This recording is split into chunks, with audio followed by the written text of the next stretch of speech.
What's up, everybody? It's your boy Brian B. McIntosh, and I'm here with. The boy Tory Lanez, and I'm pulling up. Alright, then I appreciate you being here, man, joining BET. For sure, But thank you let's for get having straight me. into it. The album is dope. I've Thank been you. listening to it ever since it dropped at midnight. Thank One you so thing I much. noticed is like you really spitting God bars on there. You know Yeah, what I'm thank saying? you, Like thank I you. feel like your last CD, you had tracks on there. But I feel like on this one you was really trying to prove to people that you really do this. Yeah, definitely. Was that one of the goals on this album? Yeah, I feel like my whole career has always kind of been like somewhat proving people wrong, or like a I told you moment, if you will. And for me, I just for this album, I wanted to make sure that all of my talents came to the table, and I brought certain flavors that I didn't get to do in the first one. So Definitely. basically, this was just kind of picking up from anything that the first one may have lacked, and just kind of being super strengthened this time. Absolutely, absolutely. Yeah. Now the track with 50 is dope. It's a Thank dope you. storyline. I want you to elaborate on that, the story behind it, and then speak on your relationship with Fifth. Well, the song Pieces basically deals with this girl. She's a rape victim, and she got raped by her uncle. Wow. And pretty much her uncle, she ends up killing her uncle, and then ends up having to raise the uncle's son.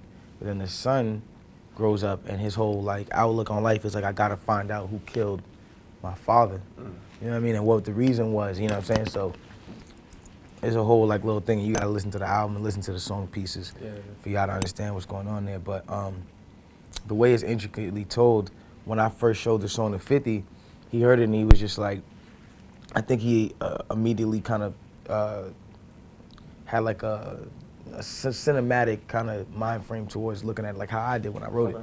And I think he started seeing the visual of it beforehand, and he was like, and I was like, it would be dope, since I know you storytell too, Definitely. for us to come and collide on this, and that's what it ended up being. Okay. Okay. Now speak on that relationship with Fifth. Like, how did you guys get so close? I met him through one of my friends named Cena, and Cena knew somebody he works with named Renee. And I was like on some like, I would love to meet Fifth. I was telling like Cena, like, yo, if you can get me a meeting in there with him, like, you know what I'm saying? Like, I just would love to meet him, like, you know what I'm saying? I've listened to him for years. He's like, you know what I mean? Yeah. Like, so I get in there. I remember the first time we met each other, we just talked for like, we sat there and talked for like 3 hours. Played him a couple songs, and we just kicked it, and I showed him my stuff, and he was just like, he was listening to the music, and he was with it, and then just like, knowing that he was actually paying so much more attention, like, because he pays a lot of attention to people to understand, like, he watches everything. Definitely. You know what I'm saying? And just knowing that he was paying attention to little things that I didn't even know he was paying attention to, it's like, it just showed it was like, as big as me, you know what I'm saying? Absolutely, And from there, we just kept on building and kept on building, and then I asked him to be a part of the movie that I'm shooting for this album. Because I'm shooting a movie, not a documentary, not like a music video film, but like a real like short film, probably 50 to 60 minutes long. Really? Basically, it takes from the story of the I Told You album, which was my first album, and then it takes from like the experiences in this album that I'm kind of talking about. There's two different dynamics of those albums, but the story is very much the same. So now the movie for them both colliding is called I Told You Memories Don't Die. Dope. So I asked 50 if he could be a part of that, and he agreed, and it's just like one of those things, like from that point I was just like, damn, this is just super ill. I can't even believe like I'm about to, because he looks at me like how he looks at himself, like as far as cinematic wise, like this is a just trying to do his thing, like, and I'm gonna help him, like, you know what I'm saying? So I with that. Speak about the album title, man. Like, Memories Don't Die. I called it Memories Don't Die because I feel like, well, basically it stemmed from a certain time where I had a certain memory of like friends that betrayed me, and it made me want to get into the music more and kind of step away from that whole like life of trying to just be everybody's friend and stuff like that, like, so I call it Memories Don't Die because the memories of that time like won't ever really die, Definitely.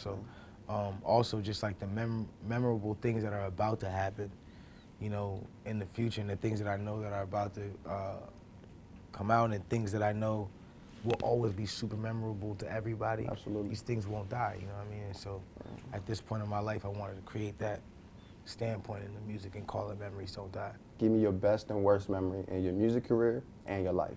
Best memory up to date, I guess, was either like the first time I went platinum, or just the first time I've seen my album on a shelf. And I bought my first album. I told myself, I didn't never bought an album in my life. All the albums, all the hottest albums, when everybody copped them, I always said I was gonna cop an album. I never bought no album ever. Never bought no album. I told myself the first album I'm ever gonna buy is gonna be my album. Okay. And I did that. Yeah. First album I ever bought was I Told You. Yeah. And it's funny because I did it so ironically that when I went there, I saw the cover and it said I Told You. That's dope. It's like I told myself. Yeah. I saw it on the cover and it said I told you. The first album you're gonna buy is gonna be your album. And I bought it up with I feel like you're the best, don't you? I mean, I feel like I'm the best in music, but I'm not. I wouldn't say cocky. I'm not arrogant either. I'm just very confident in myself. Like, you know what I'm saying? And sometimes I think that gets like overswayed. Like, I don't think I'm better than anybody. Like, I say this all the time. Like, I don't think I'm better than nobody when it comes to being a human being, being a spiritual person, just being an equal person. Like, I don't think I'm better than anybody. You know what I'm saying? I'm one of those people. I look at myself like I could be the same person. Just like if there's somebody on the corner who's less fortunate than I am, I'm the same person as them. I just happen to be in a more fortunate situation. Okay.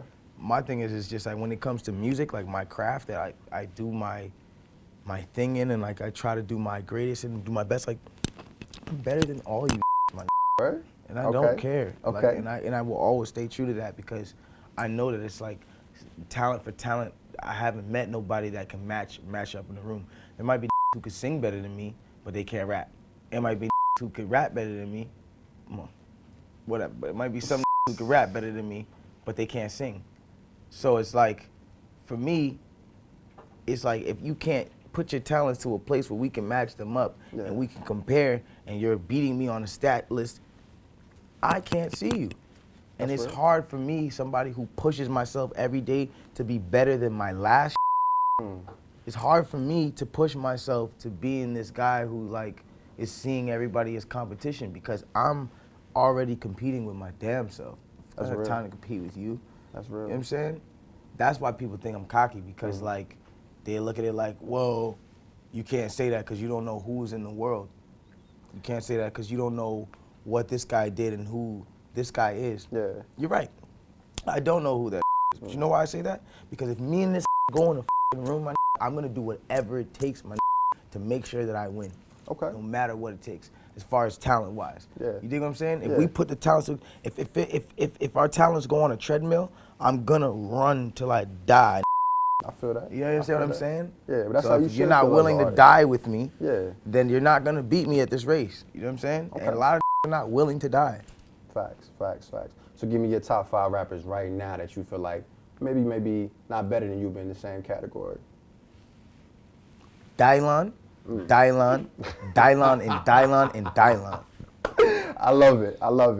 Okay, I feel you on that. Now we are here at BET. You know, I know you expressed that BET has touched you, impacted you. What? Give me your best music moment of BET. I love BET to the point, like, I ask people about this show all the time, and nobody seems to ever remember this. Nobody remembers Sita's World?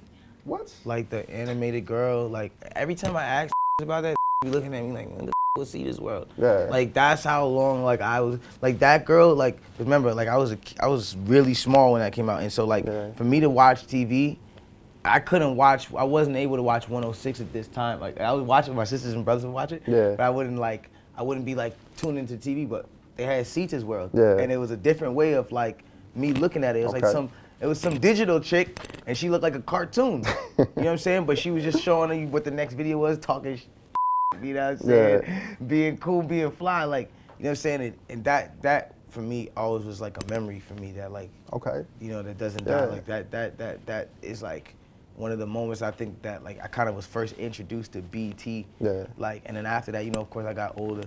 They take it in their basement. You know what I'm saying? The classic freestyles, classic bars. Classic freestyles. Tigger was always rapping with you. AJ and Free on 106 in Park. You know what I'm saying? And you know we bringing Freestyle Friday back too. Oh yeah? Yeah, we bringing it back March 30th. That's what it needs to happen. Yeah, we bringing that back. You're gonna have to That's come good. through and join us, man. Nah, so one for last sure. question and we'll end it, man. You touched on your mom on the album. Yeah. With all your success now, it's your second album, all the success, you're a superstar. How do you feel like your mom would feel about you now, right now? I think she'd be very happy. She would just tell me to keep on, keep pushing to push the positivity to the youth and it just makes sure that I affect my generation in a way that is uncomparable to anybody else. You know, so yeah. Any last words? Yo, this is your boy Tory Lanez. Make sure y'all cop my album Memories Don't Die. It's out everywhere right now, and I just pulled up.